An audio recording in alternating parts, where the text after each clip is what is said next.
Hey everybody, what's going on? I'm Andy. I'm a self-taught software developer, and in this video, I'm going to talk about how to deal with stress and anxiety on your journey to become a software developer. A lot of you guys who watch my channel are doing everything you can. You're working nights, weekends, you have a full-time job and a family, and dealing with this new lifestyle where you're working a ton, where you're trying to learn the skill that's very difficult to learn, you're experiencing high levels of stress and anxiety. So how do you manage that? Well, I'm going to share my experience because I'm not a doctor. I'm not going to tell you guys that this is the best way to do it, but I've certainly experienced my own stress and anxiety at very high levels at different periods. And so I'm going to share with you what I've found to work. Now, if you're new here, I'm Andy, and I coach and mentor people who are looking to become software developers. So I help teach them the skills. I help give them a system for landing that first job. So I would highly recommend subscribing below if you want content that's similar to that, and make sure to hit the bell icon to get notifications anytime I put out a new video. So let's just get into it. So what do I mean by, what does it mean to have stress and anxiety? Well, for a lot of you guys who are working towards this goal of becoming a software developer, whether you're doing it on your own or you're going to school, you're putting in a lot of time and effort. There's a lot of uncertainty, right? So you don't know necessarily if your efforts right now that you're expending are going to equal the result, right? So maybe you're sacrificing time away from friends and family, and it can cause a ton of stress, a ton of anxiety. For me, I always experience a lot of stress in two main ways. Number one is expectations, right? So having perfectionist tendencies and expectations that are so high will cause you a lot of stress because you cannot make progress quickly with this, right? Like progress is very slow and incremental. And so for you or I myself, who is a perfectionist, it's never quite good enough. Even if you have some sort of breakthrough today, well, tomorrow you're going to be just back to the monotonous routine of working through an application or working through one of your learning resources. So that can cause a ton of stress and anxiety if you don't manage that. The other part of stress and anxiety for me that's a big one is working too much, right? That means it can be working too much in a day. It can mean not taking breaks in between your work periods, right? Like not following your Pomodoro technique and 25 minutes on, 5 minutes off.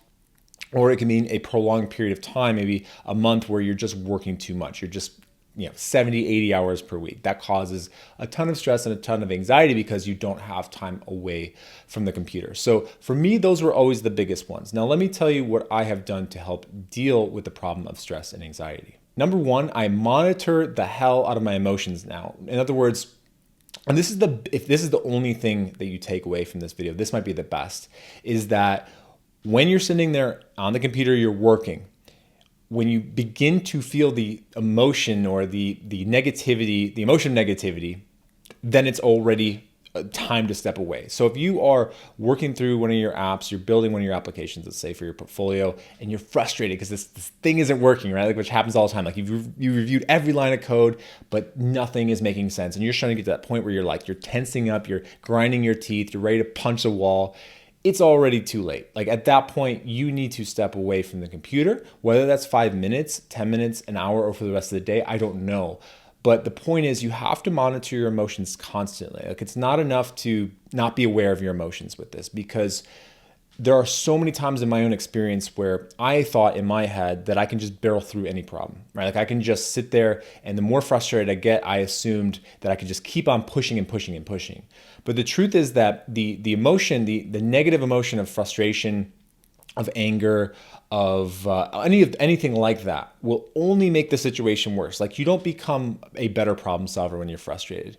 You actually become less better, right? So the key takeaway is monitor your emotions. And as soon as you start to feel those tinges of anxiety, of stress, of negativity, take a step back. Maybe you need to do some meditation. Maybe you need to go for a walk outside and spend some time in nature. Maybe you need to go socialize, but be hyper aware of that and don't let yourself get to the point where you're frustrated. You can lose a lot of time doing that. The next thing that has really worked for me is understanding the sweet spot for effort, right? And what I mean by this is that with software development specifically, there is a certain amount of mental strain, like I was saying before, where you're furrowed brow, where you're just like, I'm going to try to figure this out.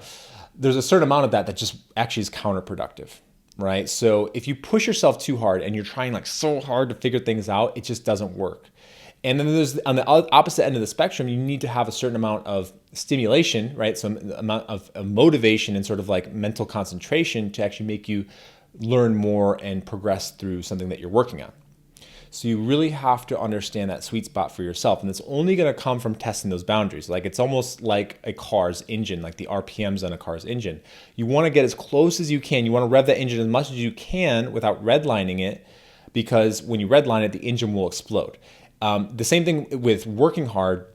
When you're spending a lot of hours and you're in that intense work mode, well, the problem with that is that if you're going so hard for so long, you will burn out. Like instead of the engine exploding, you will basically get to the point where you're like, and I've experienced this many times where I just basically feel like empty. I basically get to the point where I'm just like I wake up one morning, I'm like, I can't do the work. I just can't do it. Like there's something missing, like with my mind. And so I'll have to take like a day or two off. In the worst cases, I've had to take months off. When I started a company, when I tried to start a company, it ended up failing, in which I'll post a video here so you can watch my story about that. I got burnt out at the end, and I had to take 2 months off because I was working 12-hour days on the weekends. I was working during the week for my regular 9-to-5 job, working after hours. I was working, I had to be working like truly 80 hours a week, not like saying that, like I was working 80 hours a week, at least for the peak periods, and it was just too much. I ended up burning out. So know your sweet spot and try to always stay within that. The only way you can do that is by testing it. So, try going really hard, try pulling it back a little bit, but find that sweet spot and be very good about staying in there. Another thing for me that's been very helpful is just revisiting why I'm doing this, which is something you forget over time. A lot of you guys out there, again, are sacrificing a lot of your time, and you're doing this for good reason, right? Either maybe you want to make more money, right? It's a big driver for a lot of you guys, or you want to improve your life situation and have a career that's strong or I should say secure, or you just want to get in a career that you love. You're doing something you love. Those are all great reasons, but if you boiled it down to what that essentially is, it's you want to have a better life. You want to be happy. You want to be content. You want to be more peaceful. And so what I've done, the mistake that I've made in the past is I've traded unhappiness in the moment, right? Like I'll say like, okay, you know what? For the next 6 months, I'm going to work really hard. I'm going to be unhappy as I possibly can, because if I do that for 6 months, if I just grind through everything, if I work those 12-hour days, that at the end, I'll come out with some sort of result that will then make me happy, right? It's sort of like a loop that you think is going to make sense, right? Like if I'm miserable, I'm going to grind through all this stuff, then I'll get the result, I'll be happy, and then I'll be able to be happy. But the truth is that it doesn't work that way. Instead, the quality of your work goes down because you're not happy. You're less likely to sustain this long term, which to be successful in anything, you really have to do it long term, right? Because you can't be just a couple of weeks of hyper intense focus. And so you're less likely to succeed. But even if you do succeed, even if you can persevere through all of the crap that you're putting yourself through, if you get the result, guess what happens? There's a moment, like momentary elation, but then you go back to this state that you were in before, which is you being miserable. So the means justify the ends. Enjoy the process. It doesn't have to be this thing where you're sitting yourself down in a chair and like tying yourself to the chair to force yourself to do it. Like find ways to make it more enjoyable. Build up your strength and stamina to work long periods of time. But beyond that, don't make yourself miserable to do this. It never works. And the last thing is a little esoteric, but it's very personal to me, and that is cut back on the stimulants, guys. So for me, I'm pretty sensitive to stimulants, and despite that fact, I still am a coffee drinker. Right now, I'm off of coffee, but I'm like on and off every couple months. But I will tell you this, for me personally, I've noticed that when I'm at periods where I'm drinking more caffeine, more coffee, the anxiety and the stress come back very quickly. And no matter how many times I've seen it happen, I still somehow talk myself back into drinking caffeine and coffee. And then I get to the point where like the stress and anxiety come back and I quit it.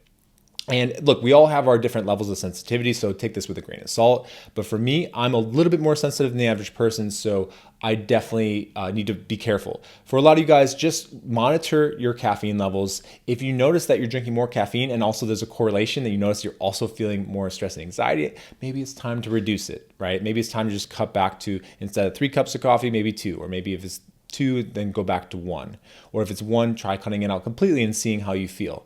Little things like this, they can matter quite a bit. And people don't realize what the effects of stimulants have. And that could be anything, by the way. It could be caffeine. Obviously, there are legal stimulants that people use. Adderall is a big one, which probably is massively overprescribed. A lot of you guys might be taking it and don't even need it, but take a look at that as well and see like other caffeine or other stimulants that you're taking that are affecting your anxiety.